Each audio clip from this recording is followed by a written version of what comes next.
Here's what to do and what not to do if you win the Powerball with NTD Business's Don Ma.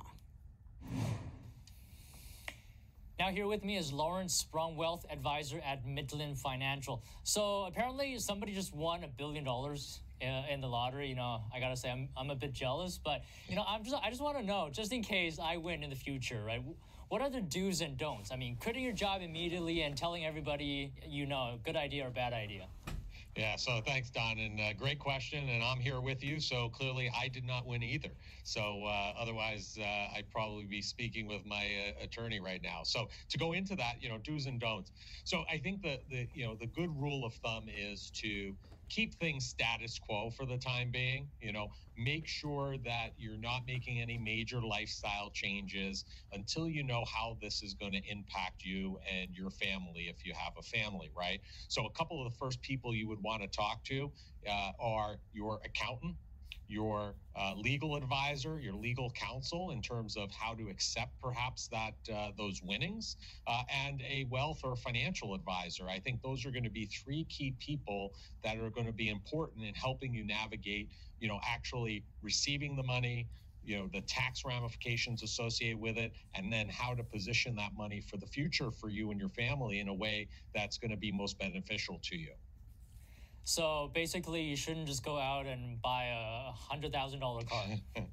I wouldn't. I mean, there's going to be huge tax consequences as a result of winning the prize. And then there are many different ways, right? You could either accept it in the form of an annuity payment or a lump sum. So that's also going to change things, you know, very much so in the way that it's a large sum of money. So chances are, if you do the right things and set yourself up in the right way financially, you will be set for life if you win $1 billion as an individual, and you'll probably be able to set up your family for even multiple generations to come if you do things right. I think going out and spending, you know, significant dollars on a car, for example, you know, may put you in a position where you're on an unsustainable path that you don't want to go from winning the $1 billion lottery and being on TV and then being on TV on one of those shows showing you how you won $1 billion and then it went to zero in 10 years either, right?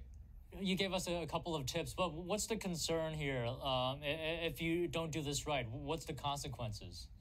So there are several consequences. One is obviously you can run through the money quickly. And I know that's hard to even imagine, running through $1 billion, but you know, once people know that you have won this lottery, people are going to come out of the woodwork. And you know, that's a significant way that we see people losing wealth is friends, family, acquaintances come out of the woodwork. They need some help. So you have to be careful about that. You want to make sure that you're structuring it properly and you're protecting yourself. You know, there may be, depending on your state, there may be legal constructs in terms of how you accept that money. I'm not a lawyer, but there are legal constructs on how to accept the money in order to shelter it from potential liabilities or potential what we call creditors or predators. So there are a lot, you know, when you go from a situation of being an average Joe to having $1 billion, you're basically putting a target on your back, and you want to do this in a strategic and thoughtful manner and in a way that's going to provide you with as little fanfare, believe it or not, as you possibly can. Well, all right. Maybe they should come to you. I don't know. Well, but thank you so much today, Lawrence. Thank you, Don. Appreciate it.